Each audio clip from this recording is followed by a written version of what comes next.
Bodolandৰ headquarter ইয়াৰ মূল entrance কাৰিগাঁৱত এটা design gate এটা তৈয়াৰ কৰা হৈছে থিমেটিক গেট এক বিদেশৰ পৰা অহা মানুহে গম পাব যে BTRৰ হেডকোৱাৰ্টাৰ কোকৰাঝাৰটো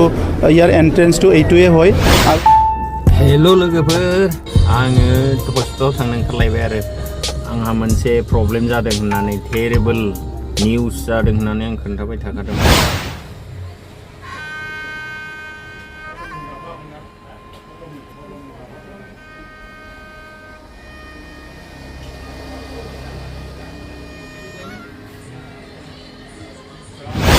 सांग्रांथि होदों भुटाननिफ्राय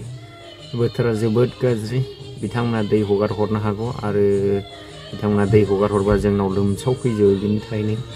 भुटान सरकारनिफ्राय सांग्रांथि होबाय थादों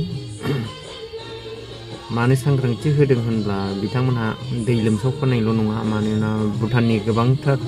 दैफ्रा माखासेया जोबोद गाज्रि लेथ्रा आरो बे दैफ्रा जोंनि एरियायाव फैयोब्ला बेमार आजार जानायनि चान्स दं आरो मोनसेया जाहैबाय जोंना BTR सरकारा मोनसे मोजां खामानि मावनो आखायाव लादों जेरै जोङो जोंनि BTRखौ जोङो सनानि रायजो बुंनो हायो बिनिखायनो सुइजारलेण्ड होननानैबो बुङो बे सुइजारलेण्डआव जोङो सनानि रायजोआव जोङो गोबांथार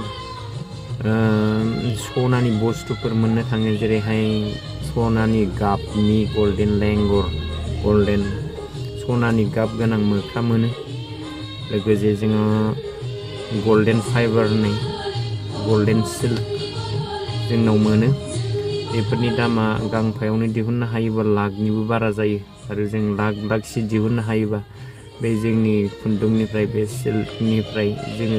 कोटि रां दिहुननो हायो बेफोर गासैनिबो थाखायनो जोंनि रायजोखौ सनानि रायजो बा सुइजारलेण्ड बुंनाय जायो आरो दा मोनसे बाख्नायथाव हाबाया जाहैबाय जोंनि BTR सरकारा क'क्राझाराव हाबनाय हाइरड जिङाव मोनसे समायना गेट लुनो थांगासिनो दं नोंथांमोना दिनैहाय बेखेवजेनबाय लुजेनबायबो बे भिडिअखौ ससे होनाय जाबाय अन्नानै नायलांदो गोजोन्थों थेंक इउ কোকৰাঝাৰৰ যেটো হেডকোৱাৰ্টাৰ বডোলেণ্ডৰ হেডকোৱাৰ্টাৰ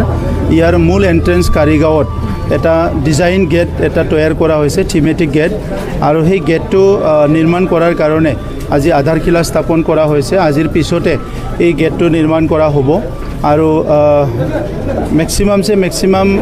12 পৰা 14 মান্থৰ ভিতৰত এই গেটটো নিৰ্মাণ কৰি ওলাব বুলি আমাক ডিজাইনাৰে কৈছে সো সেইকাৰণে কিছুমান ভূমিৰ কাৰণে কিছুমান সমস্যা আছিল গতিকে সেই সমস্যাটো সমাধান হৈ গ'ল ইয়াৰ কাৰণে আজি আধাৰশিলা স্থাপন কৰা হ'ল এই নেশ্যনেল হাইৱে দি 31 নম্বৰ নেশ্যনেল হাইৱে দি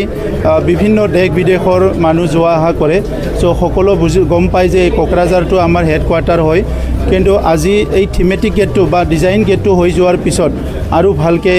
এই অঞ্চলৰ মানুহে বা আমাৰ দেশ বিদেশৰ পৰা অহা মানুহে গম পাব যে BTRৰ হেডকোৱাৰ্টাৰ কোকৰাঝাৰটো ইয়াৰ এন্ট্ৰেন্সটো এইটোৱে হয় আৰু এইটো খুব সুন্দৰ এটা ডিজাইন কৰা হৈছে যেতিয়া সাজি ওলোৱা হ'ব তেতিয়া সকলো ভাল পাব আৰু ইয়াৰ লগতে ইয়াৰ পূবফালে যিখিনি ভূমি আছে এই ভূমিত আমি আৰু অলপ প্লেনিং কৰিছোঁ তাত কিছুমান আমাৰ এটা ডাঙৰ গল্ডেন লেংগুৰ যিহেতু এইটো ইনডেঞ্জাৰ স্পেচিছ হয় আৰু অকল বডোলেণ্ডতে পায় সেইকাৰণে গল্ডেন লেংগুৰৰ এটা ডিজাইন এটা বনাই আছোঁ তাত আৰু আমাৰ ইয়াত আছে আমাৰ যিটো বিভিন্ন বড়োৰ হিষ্ট্ৰিকেল মনুমেণ্টবিলাক আছে যিবিলাক ডিছপ্লে কৰা হোৱা নাই বা এই ডিজাইনবিলাক ৰখা হোৱা নাই সেইকাৰণে ইয়াত বীৰ দৈমালৰ যিটো প্ৰতিমূৰ্তি আছে সেইটোও আমি ডাঙৰকৈ সজোৱাৰ কাৰণে চিন্তা কৰিছোঁ আৰু ইয়াৰ লগতে চিকনা জহলাওৰো আৰু এটা মূৰ্তি বা ষ্টেচু এটা বনোৱাৰ কাৰণে আমি চিন্তা কৰা হৈছে গতিকে BTR চৰকাৰৰ তৰফৰ পৰা যে কোকৰাঝাৰ হেডকোৱাৰ্টাৰ হিচাপে ইয়াৰ সজাই বৰাই খুব সুন্দৰ কৰাটো আমি অলপ গুৰুত্ব দিছোঁ আৰু মই ধন্যবাদ দিব বিচাৰিছোঁ যে যোৱা বছৰ ইণ্ডিয়ান আৰ্মি আমাৰ ইয়াতে 132তম ডুৰণ কাপ ইয়াত আয়োজন কৰিছিলে আৰু এই বছৰো আমাৰ ইয়াতে 133তম ডুৰণ কাপ ইয়াত হ'বলৈ গৈ আছে আৰু এইবাৰ আমাৰ কোৱাৰ্টাৰ ফাইনেললৈকে হ'ব ইয়াতে আৰু নেক্সট বাৰত ছেমি ফাইনেললৈকে হ'ব আৰু তেখেতসকলৰ লগত আমি কথা পাতিছিলোঁ আৰু তেখেতসকলে আমাক অতি শীঘ্ৰে এটা যুদ্ধত ব্যৱহাৰ কৰা কামান এটা দিব আৰু টপ এটা দিব সেইটোকো আমি ছেক্ৰেটাৰিয়েটৰ ওচৰতে ধুনীয়াকৈ সজোৱাৰ কাৰণে এটা জেগা বনাই আছোঁ গতিকে কোকৰাঝাৰখন সজাই বৰাই ইয়াত অহা ৰাইজৰ কাৰণে এণ্টাৰটেইনমেণ্ট প্লাছ ইয়াত আহি যাতে ভাল পায় এটা গুড ফিলিংছ এটা আহে ইয়াৰ কাৰণে কিছুমান কাম হাতত লৈছোঁ আমি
কোকৰাঝাৰ হেড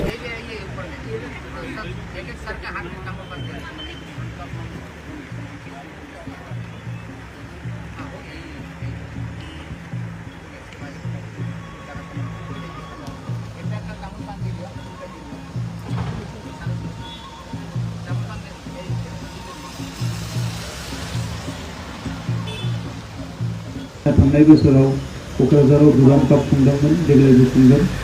7 जुलाइनिफ्राय जागोन आरो बिथांमोनजों जों सावरायनायाव बिथांमोना जोंनो क'क्राझाराव दोननो थाखाय मोनसे गिदिरथार कामान दावहायाव बाहायनाय मोनसे कामान बिथांमोना जोंनो हरगोन आरो लोगोसे मोनसे बिथांमोना दावहायाव बाहायनाय आरो मोनसेबाव टप बिथांमोना हरगोन दा बेखौ पुनानिफ्राय लाबोनायनि थाखाय लाहार फाहार सोलिगासिनो दङ दा क'क्राझारखौ एसे समायहोनो थाखाय जोंनि हेडक्वार्टारखौ समायहोनो थाखाय जोङो माखासे हाबाफारि लानाय जादों जाहाथे बाहेरनि मानसिफ्रा फैयोबा एबा जोंनि मानसिफ्राबो एसे गोग्गानाय मोननो हायो जे जोंनि ओनसोला जौगादों आरो बेहाय बायदिसिना मोजां मोजां जोंनि डिजाइनफोर एबा बायदिसिना हाबाफारिफोरखौ मावनो हादों दा बिनिखायनो आं बारा गोलाव बुंनो सानाखै बे हाबाफारियाव जोबजासे जायफ्रा मावगोन बिथांमोनखौ ओनसोलनि रायजो राजाफोरजों लोगोसे जिखिनि जोंहा टाउन कारिगावनि बिजनेसमेनफोर दङ बयबो हेल्प खालामफागोन आं बेखौ मिजिंथिदों आरो बेखिनियावनो बुंनायखौ फोजोबनाय जाबाय गोजोन्थों